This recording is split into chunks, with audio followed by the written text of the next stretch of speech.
Hari ini saya akan membahas sesuatu yang sebenarnya saya sudah katakan akan selesai di sesi sebelumnya, tapi ternyata belum juga. Saya lanjutkan. Kenapa? Ya karena saya pikir ada hal-hal yang tetap kita perlu bahas mengenai doktrin keselamatan.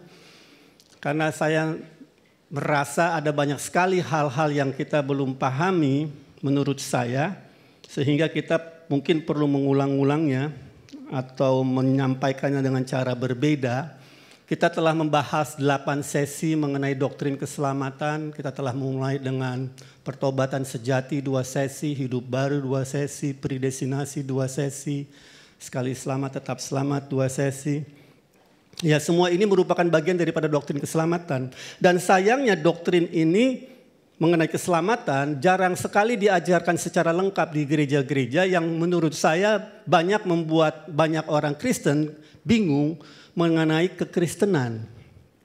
Ya, dan bukan hanya mengenai kekristenan, bahkan mengenai keselamatan pun banyak sekali orang Kristen belum memahaminya secara utuh, sehingga mereka masih bingung dan diombang-ambingkan oleh pertanyaan-pertanyaan seperti apakah sekali selamat tetap selamat?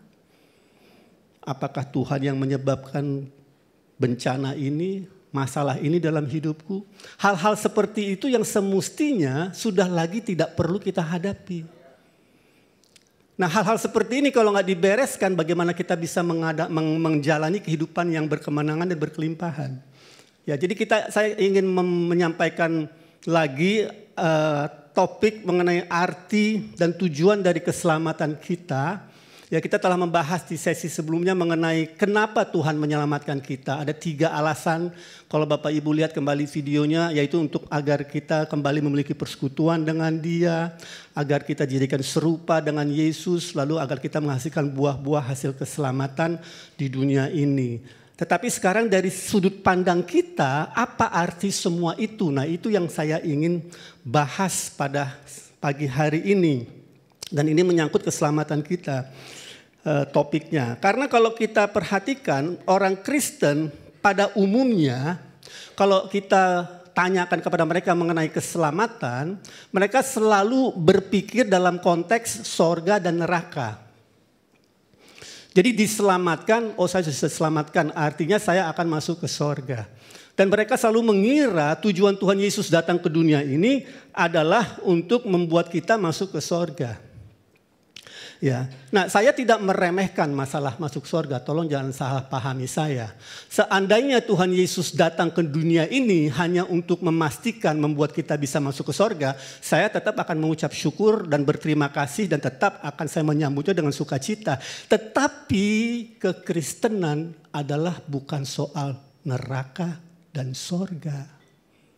Kalau Anda menyikapi kekristenan seolah-olah itu soal sorga dan neraka, apa bedanya dengan agama lain? Sama. Nah, jadi saya ingin menyampaikan topik ini untuk merubah pola pikir kita bahwa kekristenan itu bukan soal sorga dan neraka. Walaupun sorga itu sesuatu yang indah dan kita semua akan menuju ke sana. But it's not about that. Bukan itu yang Tuhan Yesus datang untuk berikan kepada kita. Gak ada satu ayat pun di Alkitab yang mengatakan itu. Walau memang di-implied, dimaksudkan pada akhirnya yes. Tetapi bukan itu tujuan utama. Nah, kalau kita menyikapinya seperti itu, ini mengenai sorga dan neraka. Bahwa kalau saya sudah lahir baru diselamatkan, saya akan masuk sorga. Dan nanti saya akan menikmati semua janji-janji Tuhan, berkat-berkatnya nanti di sorga. It's all about heaven, segala sesuatu mengenai sorga di sana. Nanti bagaimana dengan kehidupanmu di bumi? Kita akan menjalani kehidupan yang kalah, kekurangan, terpuruk. Karena apa? Karena kita mikir, oh kok nanti, kok semuanya nanti, apa-apa nanti. No, it's about now. Kekristenan adalah tentang sekarang saat ini. Maka itu jika engkau mendengar suaranya pada hari ini, jangan keraskan hatimu. Kata kitab Ibrani. It's about today. As a man think in his heart, so is he. Amsal 23 ayat 7, ayat yang sangat dikenal di Keres. Sebagaimana orang berpikir dalam hatinya, seperti itulah jalan hidup orang itu. Kalau saya berpikir, kekristenan adalah sesuatu yang indah nanti di sorga. Bersama dengan Tuhan Yesus, tidak ada sakit penyakit, berkelimpahan, semua nanti. Saya tidak akan menjalani hidup saya di bumi dengan pemikiran yang sesungguhnya Tuhan ingin kita miliki. Karena saya menundanya semua ke nanti di sorga. Bukan itu kekristenan. Kalau Anda ingin melihat jalan hidupmu berubah, Anda harus mulai dari ini, konsep ini, fondasi ini. Bahwa kekristenan is about now, sekarang juga. Tuhan peduli dengan sekarang. Tuhan adalah Tuhan yang sekarang. God is God, the God of today. Allah yang hari ini. Jadi apa yang menjadi pergumulanmu? Tuhan mau selesaikan bersama dengan kita. Tetapi kita harus punya pemikiran yang sesuai, selaras dengan kebenaran firman Tuhan kalau kita ingin mengalaminya. Nah, apa arti daripada keselamatan? Kalau saya sudah diselamatkan, what does it mean? Apa itu artinya? Yohanes 3 ayat 16 berkata, karena begitu besar kasih Allah akan dunia ini, sehingga Dia telah mengaruniakan, memberikan anaknya yang tunggal, supaya setiap orang yang percaya kepadanya tidak binasa, melainkan beroleh hidup yang kekal. Hidup yang kekal kita miliki kalau sudah lahir baru. Kapan hidup dikekal? Nanti di sorga. Salah. Kalau Anda masih berpikir seperti itu, ya nggak heran jalan hidupmu nanti. Hidup kekal nggak bicara nanti. Hidup kekal bicara sekarang. Tapi karena kita nggak ngerti apa arti daripada hidup kekal, maka itu kita secara agamawi menundanya nanti. Kekristenan bukan agama loh. Kalau kita menyikapi kekristenan sebagai agama, kita akan seperti agama-agama lain. Bukan saya meremehkan, bukan merendahkan. Kita bukan agama. Titik. Nah, jadi kehidupan yang kekal apa? Dimulai kapan?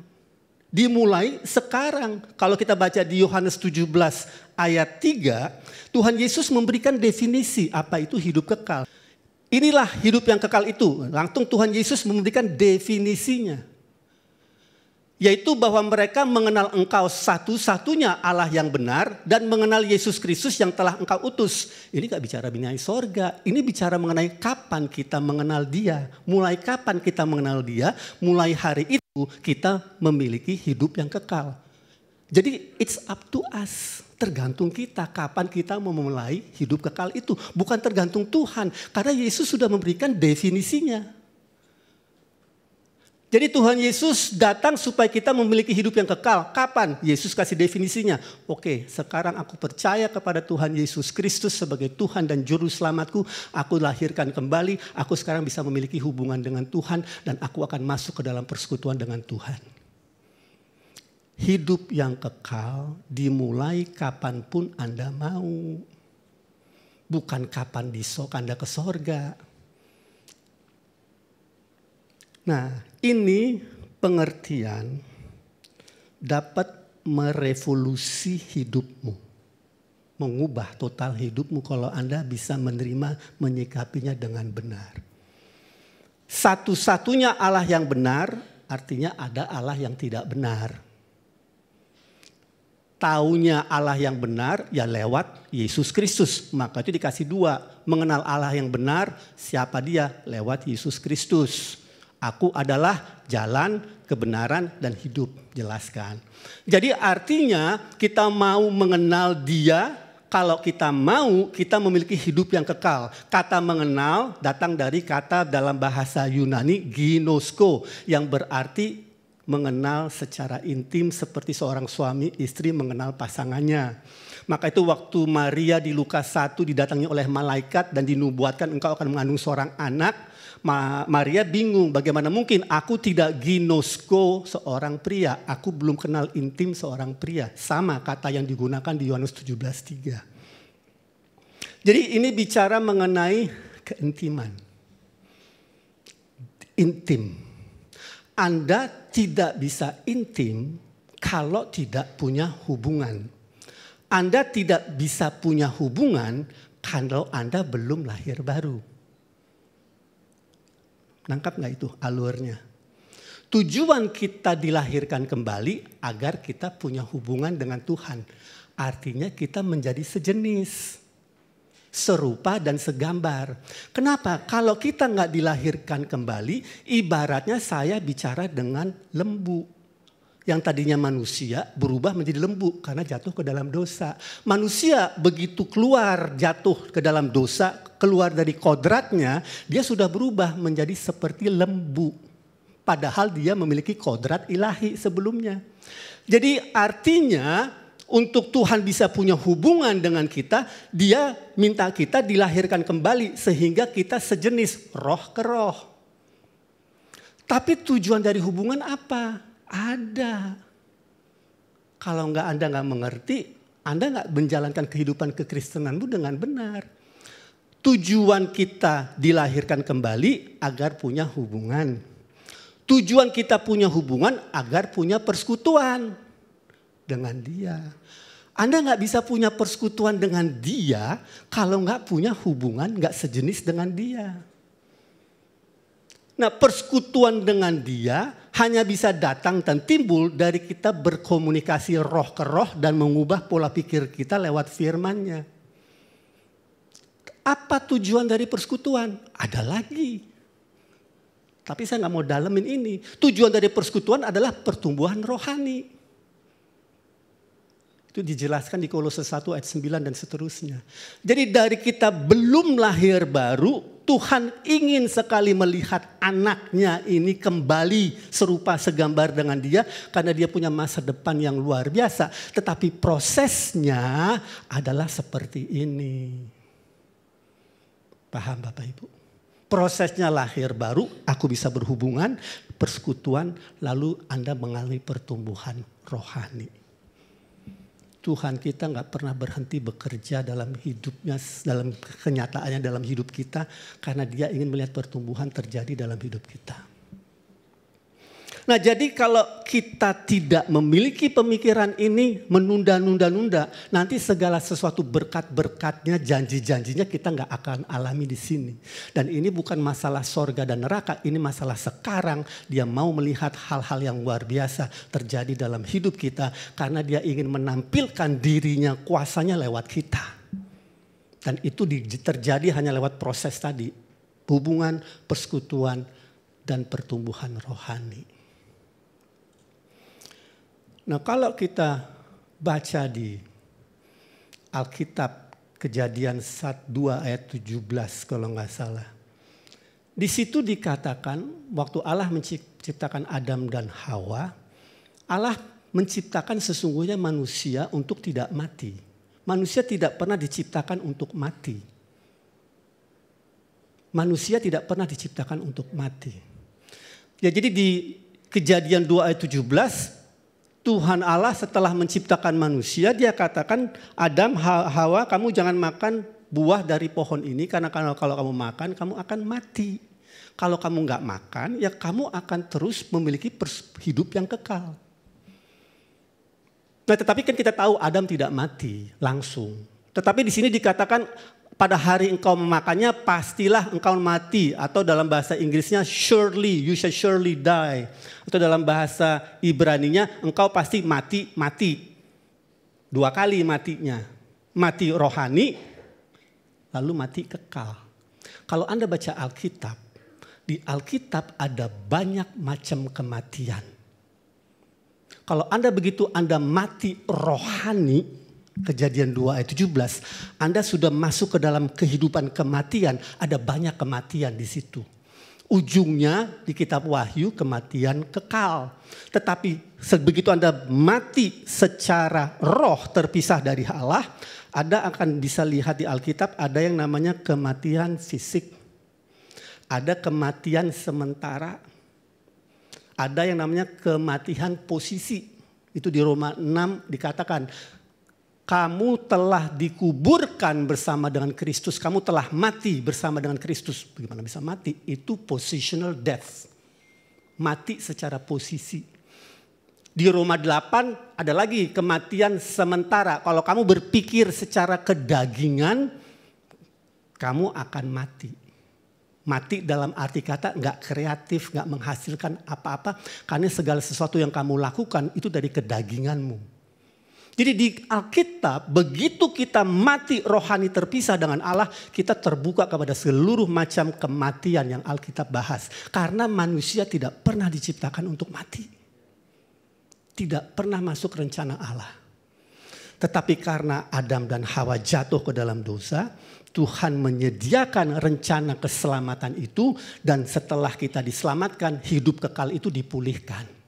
Jadi kalau kita sekarang mati, gak perlu khawatir. Kenapa? Karena kematian sekarang bagi orang percaya adalah kita langsung beralih bersama dengan Yesus. 2 Korintus 5 ayat 8 yang dalam bahasa Inggrisnya dikatakan to be absent from the body is to be present with the Lord. Begitu aku keluar dari tubuh ini, aku langsung berada bersama dengan Yesus. Semua kematian tadi, jenis-jenis kematian Anda gak perlu tahu karena sudah bersama dengan Yesus. Ada banyak kematian di Alkitab, tetapi hanya ada satu jenis kehidupan. Kehidupan dari Allah, yaitu Zoe life dalam bahasa Yunani-nya. Maka itu Tuhan berkata begini, hidup yang kekal itu adalah Zoe life yang Tuhan ingin kita miliki dalam hidup kita. Ada orang-orang yang tidak mengenal Tuhan. Kok dia hidup, dia gak memiliki kehidupan ilahi, yaitu namanya orang zombie. Orang mati tapi hidup, gak lama lagi juga akan mati. Bukan saya meremehkan, bukan saya menjelekkan. Hanya ada satu kehidupan, namanya kehidupan ilahi. Dan itu datang dari Yesus. Aku adalah jalan, kebenaran, dan hidup. Cuman satu. Cuma satu jenis kehidupan tapi banyak jenis kematian. Nah, jadi artinya Tuhan ingin memulihkan kehidupan kekal itu di dalam diri kita. Dan kalau kita sudah masuk di dalam kehidupan kekal itu, ingat lahir baru, hubungan, persekutuan, pertumbuhan rohani. Orang mau ngomong sekali selamat tetap selamat, gak ada lagi relevansinya. Karena I am on a different track. Saya sudah sedang menggunakan jalur yang berbeda dari dunia ini. It's a one way track. Satu jalur yang dijamin dipastikan oleh Yesus. Hidup kekal itu dia yang memberikan dan dia yang memastikan. Kita hanya berjalan bersama dengan dia. Jadi ada kepastian di dalam keselamatan kita. Gak perlu diombang-ambingkan lagi dalam hidup ini. Tetapi jangan lupa. Musuh tidak pernah menyerah. Sampai kita meninggalkan dunia ini. Jadi perlengkapilah dengan kebenaran firman Tuhan. Ya. Karena banyak sekali orang-orang Kristen walaupun sudah tahu kebenaran firman Tuhan, sudah tahu mengalami hal-hal yang luar biasa, tapi karena capek, jenuh ya, dia pengen pulang. Tapi kita perlu ingat Bapak Ibu, kalau kita pulang kita tahu kemana kita menuju. Banyak pekerjaan. Tuhan Yesus gak pernah suruh kita minta uang, minta jemaat. Dia suruh kita minta pengerja. Karena pekerjaan kita banyak dan besar di bumi ini. Jadi kalau hamba-hamba Tuhan saya lihat seperti Andrew Wommack itu kelelahan, kita harus angkat topi topang dia. Dan Anda pun kalau dipanggil Tuhan, Anda perlu mengerti pekerjaan itu banyak. Dan saya dan Angeline setiap kali kita berdoa, kita minta pengerja. Pekerjaan kita besar, banyak yang harus dijangkau. Ya. Nah jadi yang saya mau katakan bahwa kehidupan kekal itu adalah kehidupan bersama dengan Yesus di dalam Kristus. Anda harus baca selalu di Alkitab ada kata-kata in Christ, di dalam Kristus. Kalau nggak salah tuh ada sekitar 25 di kitab Yohanes saja kalau nggak salah. In Christ, in Christ, in Christ. Atau kitab Efesus saya lupa. In Christ berarti in relationship dan in fellowship with Christ. Ya, jadi kalau Anda mau mengalami semua janji-janji Tuhan dalam hidupmu, Anda harus berada di dalam relationship dan di dalam fellowship. persekutuan. Kalau kita jatuh ke dalam dosa, kita out of fellowship. Keluar dari fellowship, tetapi tidak keluar dari relationship, tidak keluar dari hubungan. Cara kita kembali lagi kepada fellowship adalah kita mengaku dosa kita. Jika kita mengaku dosa kita, Dia adalah setia dan adil dan akan mengampuni kita dan menyucikan kita dari segala kejahatan kita. Kerinduan kita untuk kita selalu bertobat. Kembali lagi ke pengajaran saya di awal, pertobatan sejati. Kita nggak pernah berhenti bertobat. Ya, jadi in Christ berarti in relationship and in fellowship. Kalau keluar dari fellowship, cara kita kembali kepada fellowship dengan Yesus adalah mengakui Dia, mengakui dosa-dosa kita, dan mengakui kebenaran dirinya dalam hidup kita. Itu yang kita lakukan di dalam persekutuan. Karena persekutuan itu menyiratkan bahwa saya dan Yesus, kalau saya berada dalam persekutuan dengan Yesus, itu menyiratkan bahwa saya punya pandangan yang sama, minat yang sama, dan tujuan yang sama. Saya berjalan bersama Angeline, saya bersekutu dengan Angeline setiap hari karena kita punya minat yang sama, tujuan yang sama. Pandangan yang sama. Nggak berarti semua akur selalu, tetapi ada fellowship yang membuat itu tetap berjalan ke arah yang sama. Itu yang Tuhan ingin alami bersama dengan kita. Jadi hidup yang kekal itu ya mengenal Yesus, mengenal Allah dan mengenal Yesus pribadi agar kita bisa berjalan sama-sama dengan Dia untuk mencapai tujuan yang telah Dia sediakan bagi kita. Setiap kita Tuhan sudah punya tujuan rencana yang mulia. Kedua, arti dari keselamatan kita. Yohanes 10 ayat 10. Tuhan Yesus berkata bahwa aku datang supaya kamu mempunyai hidup dan mempunyai dalam segala kelimpahan. Lagi-lagi di sini kata hidup di sini adalah zoe, kehidupan ilahi. Jadi kehidupan ilahi secara berkelimpahan. Seringkali dulu waktu saya membaca ayat ini dan saya seringkali diajarkan bahwa ayat ini mengajar saya seolah-olah Tuhan Yesus datang untuk memberi saya kelimpahan materi, kemakmuran. Enggak begitu bunyi ayatnya. Kemakmuran materi termasuk di dalamnya. Tetapi Tuhan Yesus tidak datang hanya untuk memberikan materi secara berkelimpahan. Kalau Anda mengukur itu semua dari sudut materi, berarti semua koruptor, pengedar narkoba itu juga diberkati Tuhan dong. Hati-hati.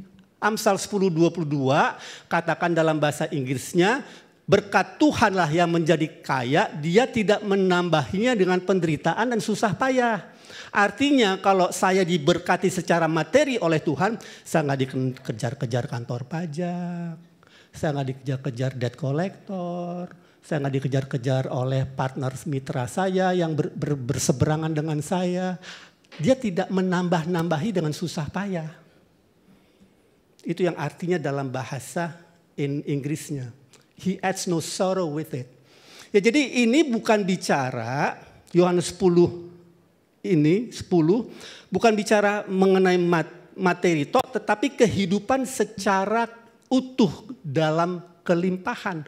Kehidupan ilahi, sudah kehidupan ilahi berkelimpah. Artinya setiap hari kita mengalaminya. Untuk itu Dia datang. Bukan nanti di sorga, sekarang. Itu berarti kehidupan berkelimpahan secara materi, secara kesehatan ilahi, secara pemulihan kalaupun ada terjadi sesuatu dalam dirimu. Jadi artinya Dia ingin membuat hidupmu utuh roh, jiwa dan tubuh. Sekarang, bukan nanti. Kalau Anda nggak percaya, Anda nggak akan mengalaminya. As a man think in his heart, so is he. Sebagaimana orang berpikir dalam hatinya, seperti itulah jalan hidupmu. Jadi kalau sekarang saya mau mengubah diri saya, pola pikir saya, walaupun saya melihat keadaannya masih berseberangan dengan apa yang firman Tuhan katakan, saya harus masuk ke kamar, doa, berbahasa roh, terus merenungkannya sampai saya percaya. Seperti itulah sekolah ini bisa berdiri. Nggak mungkin saya yang bukan pendeta bisa mendirikan sekolah seperti ini.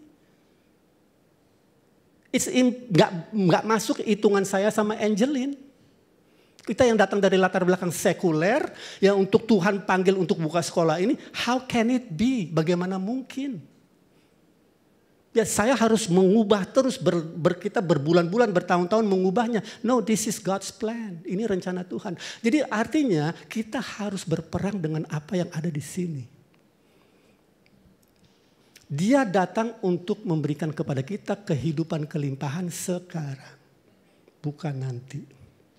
Nah banyak orang Kristen karena gak mengerti, dia gak mengalaminya. Saya kasih satu ilustrasi singkat. Ini satu cerita yang diberikan oleh satu hamba Tuhan di Amerika untuk menggambarkan kehidupan orang Kristen pada umumnya. Dia memberikan ilustrasi ini mengenai satu keluarga di Eropa Timur yang ingin berimigrasi ke Amerika di tahun 1900-an. Jadi satu abad yang lalu, 100 tahun yang lalu. Mereka melihat bahwa Amerika itu menjanjikan sementara kehidupan mereka di Eropa Timur pas-pasan. Jadi mereka memutuskan untuk mengubah hidup mereka. Tetapi uang mereka pas-pasan. Jadi apa yang mereka putuskan suami istri dengan 2 anak ini, mereka sepakat kamu suami pergilah lebih dahulu ke Amerika sana. Sampai di sana kamu cari kerja, bekerja dengan keras. Begitu kamu dapat mengumpulkan uang banyak, kamu bawa kita semua pindah ke Amerika. Tanah yang penuh dengan susu dan madu. Mereka sepakat, mereka keluarkan tabungannya. Mereka punya uang tabungan dikeluarkan untuk beli tiket kapal laut. Mereka pergi. Bukan mereka, suaminya pergi karena hanya cukup untuk satu orang. Jadi dibeli tiket kelas 3, dia berangkat, sebelum berangkat dia bungkus biskuit dan keju. Karena dia mau menghemat. Karena dia butuh uang yang ada itu untuk sampai tiba di Amerika. Dia menggunakannya sebagai modal untuk bisa dia mencari pekerjaan dan menyewa rumah. Pergilah dia berlayar menuju Amerika. Setiap malam dia makan biskuit dan keju. Besok malam sama. Kadang-kadang dia di kabinnya, kadang-kadang dia di luar. Dia ngintip. Di luar restoran lewat kaca dilihat orang-orang makan buffet, makanan yang enak. Dia makan biskuit dan makan keju. Perjalanan memakan waktu 2 minggu. Pada hari ke-14 tibalah mereka di New York. Semua orang bersuka cita. Mereka sudah melihat patung Liberty yang ada di New York. Jadi mereka sudah bersiap-siap untuk turun, si pria ini turun dan dia tiba-tiba melihat ada seorang pria di samping yang adalah seorang awak kapal. Awak kapal itu melihat dia kok bingung-bingung dia. Kok saya gak pernah lihat Bapak? Kok saya gak pernah lihat Bapak di restoran? Bapak gak suka makanan kita? Oh enggak kata pria itu. Saya memang sengaja gak makan, saya mau menghemat uang saya. Awak kapal bingung. Pak, tiket Bapak termasuk makanan pagi, siang, malam. Orang Kristen begini, keselamatan yes, kelimpahan, kesembuhan, oh nanti di sorga. Persis kayak orang ini, mengerti? Jangan seperti orang ini. Maka itu baca Alkitab, semua sudah termasuk di dalam keselamatan. Maka itu keselamatan itu artinya sozo, everything is there, lengkap. Utuh. Jadi Tuhan datang untuk memberikan kepada kita kehidupan yang kekal. Itu 2 poin saja yang saya mau sampaikan kepada Anda. Tetapi jangan lupa, semua itu kita alami, kita jalani di dalam Kristus, in Christ, di dalam relationship, di dalam fellowship. Kenapa ini penting? Ini poin terakhir dan poin paling penting. Kita harus selalu mengingat diri kita bahwa kekristenan adalah tentang in Christ, di dalam Kristus, di dalam hubungan dan di dalam persekutuan dengan Kristus. Ini sangat-sangat penting. Kenapa? Karena saya membaca buku dan saya juga telah menonton film yang berjudul topiknya Kekristenan Tanpa Kristus. Christianity without Christ. Sangat menyeramkan. Seandainya iblis menguasai kota Jakarta, yang Anda lihat bukan kekacauan, pembunuhan, pemerkosaan. Bukan. Bukan seperti itu yang akan Anda lihat. Seandainya iblis berkuasa di Jakarta, yang Anda akan lihat gereja-gereja akan penuh. Mereka akan menyanyikan pujian penyembahan, mereka akan saling mendoakan, mereka saling memberkati, mengasihi, tetapi tidak ada Kristus di dalamnya. Maka itu zaman sekarang kalau ada pria jatuh cinta sama pria lain, gereja melarangnya, mereka menjawab, kan kasih. Aku mengasihi dia, masa gereja yang memberitakan kasih gak bisa mengawinkan dua pria, dua wanita dengan satu jenis yang sama? Sedang terjadi.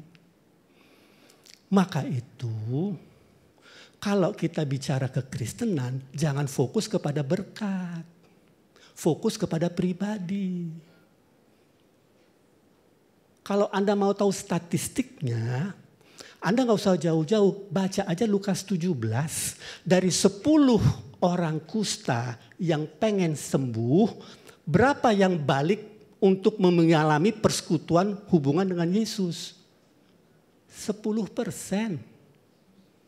Dan 10% itu Tuhan Yesus bilang orang asing, artinya bukan orang Kristen.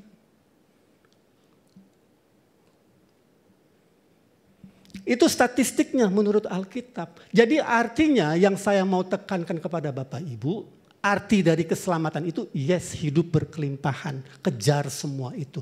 Tetapi jangan lupa semua itu kita alami, kita terima di dalam Kristus. Tidak pernah di luar Kristus. In Him we live, we move, we have our being. Di dalam Dia kita bergerak, kita hidup, kita ada. Di luar aku, kata Yesus, kamu tidak bisa berbuat apa-apa. Banyak tuh orang yang kenal Yesus berkelimpahan hidupnya itu zombie. Jangan bandingkan dirimu dengan zombie. Ada banyak kematian yang saya sebut tadi. Kelihatannya hidup pada sebenarnya mati. Anda sedang melihat contoh yang salah. Maka itu dunia ini perlu dengan tipu daya iblis. Untuk mengelabui anak-anak pilihannya. Saya berdoa Anda mengalami kelimpahan hidupmu di dalam setiap aspek kehidupanmu karena Anda berada di dalam Kristus dan tetap di dalam Dia. Mari kita tundukkan kepala. Bapak, kami ucap syukur untuk hari ini. Kami mengucap syukur setiap hari karena tiada satu hari pun tanpa hadirat Tuhan ada di tengah-tengah kami. Kami mengucap syukur bahwa keselamatan dan berkat-berkat yang menyertainya semua itu ada di dalam pribadi Kristus, bukan di luarnya. Dunia ini mungkin berusaha untuk mencobai, menggoda, mengelabui kita. Tapi terima kasih Roh Kudus, Roh Penolong yang menuntun kami kepada seluruh kebenaran. Sehingga tidak satu pun dari anak-anakmu di sini akan tertipu oleh daya tarik dunia ini. Aku mengucapkan berkat-Mu, perlindungan-Mu, anugerah-Mu atas setiap mereka. Di dalam nama Yesus Kristus kami ucap syukur. Haleluya. Amin. Terima kasih, Tuhan Yesus memberkati. Puji Tuhan Bapak Ibu Saudara, saudara diberkati dengan firman Tuhan siang hari ini. Puji Tuhan, hari ini kita sangat diberkati. Satu kebenaran yang membawa satu perubahan dalam pikiran kita. Bahwa saya percaya buat Bapak Ibu Saudara, waktu saudara menerima Yesus sebagai Tuhan dan Juru Selamat, artinya saudara sudah memiliki semuanya itu, amin. Karena Kristus yang sungguh luar biasa tinggal di dalam kita, dan saudara akan menjalani hidup saudara bersama Tuhan, dan saudara akan melihat suatu hal yang Tuhan akan lakukan dengan dahsyat dan ajaib. Amin, saudara diberkati. Puji Tuhan, terima kasih buat Pak Irwan yang sudah menyampaikan kebenaran firman Tuhan pada hari ini. Untuk itu Bapak Ibu Saudara, kami mengajak mari Bapak Ibu yang rindu untuk belajar Alkitab, saudara bisa melihat di website yang ada di karisindonesia.org. Kami juga mengucap terima kasih kepada seluruh partner yang terus mendukung pelayanan ini. Saya percaya benih yang Bapak Ibu tabur akan menghasilkan tuaian berlipat kali ganda. Kami juga mengumumkan bagi Bapak Ibu yang juga ingin bergabung menjadi partner dalam pelayanan Karis Event, kami akan mengajak untuk saudara terlibat dalam mengambil bagian untuk sebagai donatur, saudara bisa melihat mentransfer melalui nomor rekening yang ada. Kita akan memberikan persembahan, Bapak Ibu Saudara. Saya akan membacakan satu firman Tuhan di dalam Lukas 6 ayat 38. Berilah dan kamu akan diberi suatu takaran yang baik, yang dipadatkan, yang digoncangkan, dan yang tumpah keluar akan dicurahkan ke dalam ribamu.